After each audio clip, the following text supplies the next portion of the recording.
What's up, YouTube? This is Too Raw for TV. All right, so before I get into his video, I want to give a big shout out to the brother Wizzy Wave for the $10 donation via the Cash App. Much respect to you for showing love to Too Raw for TV. All right, so in this particular video, I want to answer a question that was asked to me. And that question was whether or not over the past 10 years, whether LeBron Ramon James or Stephen Waddell Curry had been the most impactful player in the past 10 years. But the last 10 years, LeBron's era or Steph's. Now, if you pay attention to who the mainstream media sucks off every day, you'd be leaning to believe that it was LeBron's era. I mean, that's what they talk about every single day. LeBron Ramon James, and the Lakers. And before that, the Cavaliers. Because we're going back to 2014. But the truth of the matter is this. In that span, LeBron Ramon James has won 2 championships. Okay? 2 championships. One of them is a bubble title, which nobody respects, except for his fan base, who, conveniently ignore facts, so they don't count. The bubble title, which most people consider at best 3/4 of a title. No road games, no crowd, no pressure. Lakers are the only team to be able to practice in the bubble. Some players didn't even participate in the bubble. You know what I'm saying? Whatever. And then the other championship has an asterisk too, because of the fact that for the first and only time so far in NBA history, a significant player was suspended during the finals. I mean, when do you do that? That's something that you will do as far as punishment, maybe the next season. But you don't take out one of the team's most impactful players unless he did something extraordinarily crazy for suspension. You're altering the series. Then, of course, it was something that nobody could control, a significant injury to Andrew Bogut, who was significant for that team. And they still only eked out a victory.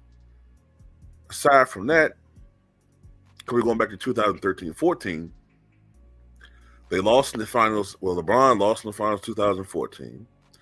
He lost in the finals in 2015. And he lost in the finals in 2017 and 2018. So that's 2 championships and 4 finals losses. So how in the world is this the era of LeBron Ramon James? Considering that he hasn't even been to an NBA Finals and going on 4 or 5 years now. Contrast that to Stephen Waddell Curry, or Waddell Stephen Curry, I believe was actually his name. He won a championship back in 2022, I believe it was. Won a championship in 2022. Would have won a championship in 2019 had Kevin Durant and Klay Thompson not get hurt. Let's just be honest about that. Okay. I know some people say, well, what about 2015? Well, that's true too. So that's why I brought up 2019. Okay. Won a championship in 2015. Should have won a championship in 2016.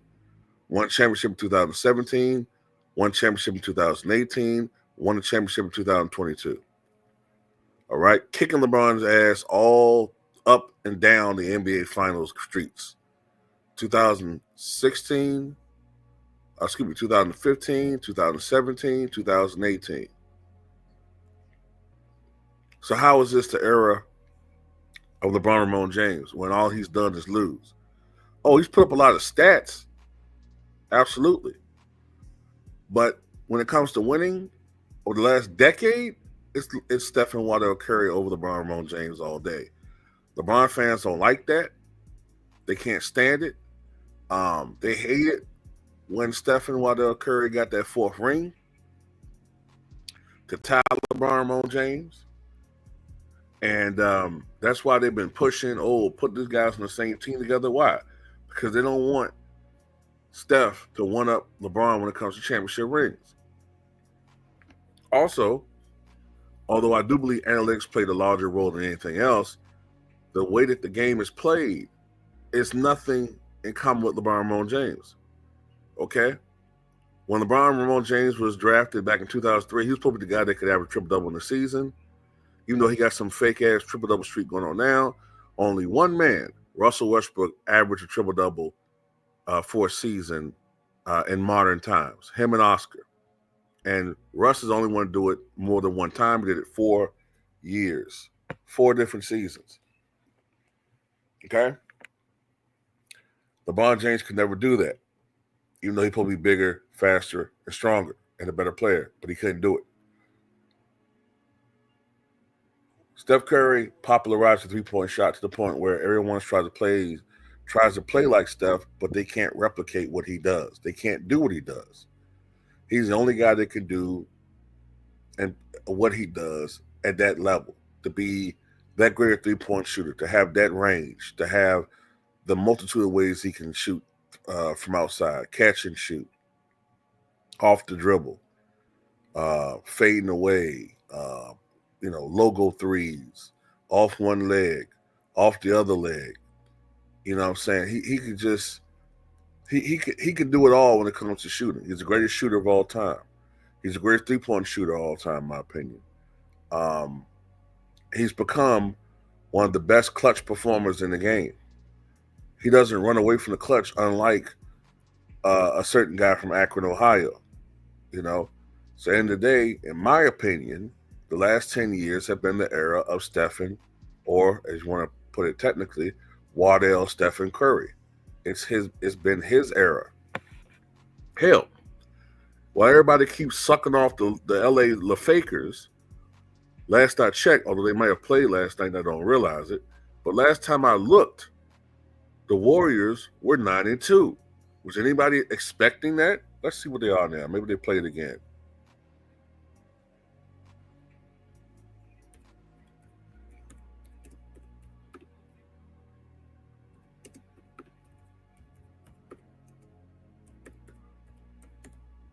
So the Warriors are up 10-2.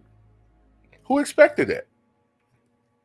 Who expected that? Buddy Hield came right into that team, and like I said he would, he's thriving last I checked.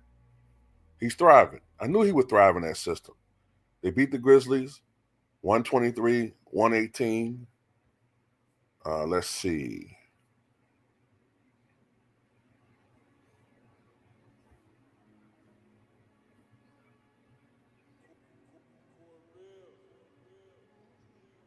Man, what is up with these players, man?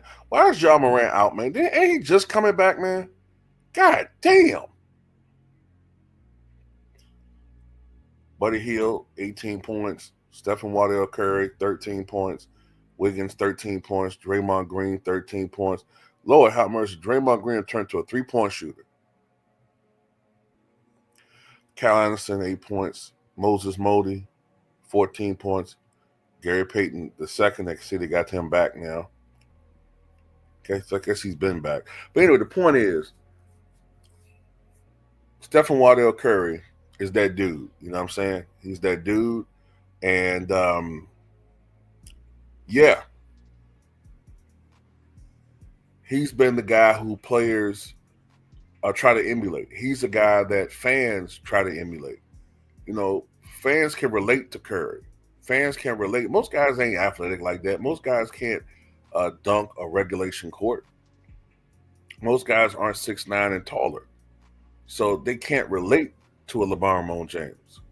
They can relate to a Steph Curry, And, let's just be honest, man. LeBron's a weird fucking dude. Man. He's just a weird, narcissistic, egotistical, phony guy, even little kids,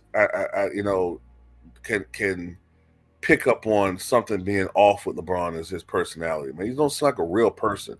Steph Curry seems like a real person, Nobody goes, yeah, yeah,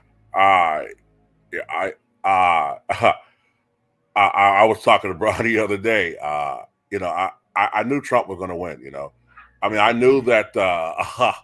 I look, I tell you, look, I mean, I was for Camel all the way, but there are certain realities. I was telling Savannah the other, man, shut the fuck up, man. But anyway, yeah, I got to go with Waddell Stephen Curry. He has been the best player of the past 10 years. And that's the bottom line.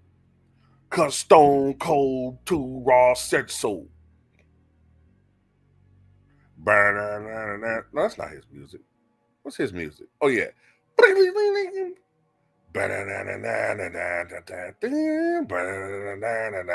No, that's not his damn music. What is his music? Man, it's been so long since I watched WWE. I can't remember these guys' music, no songs like their themes anymore. I know Rock's was boom, dan, dan, dan. The Rock says, what the fuck was Stone Cold shit? I remember the glass. Wait a minute, man.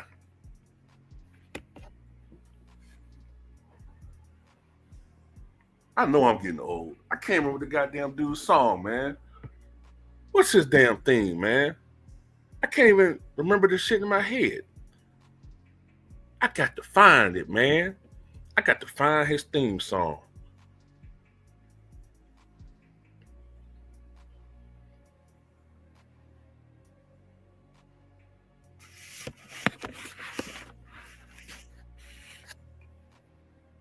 I got to find this.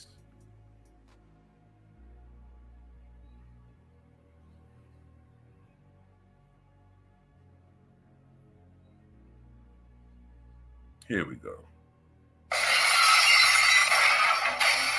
Yeah. Stephen Curry's better than LeBron. He's better than LeBron. He's better. He's gonna beat his ass in the finals, kicking his ass in the finals. We put the cast on his hand, put the cast on his hand, and made excuses to his teammates on the bus. Do the on the bus, cause he's a phony motherfucker.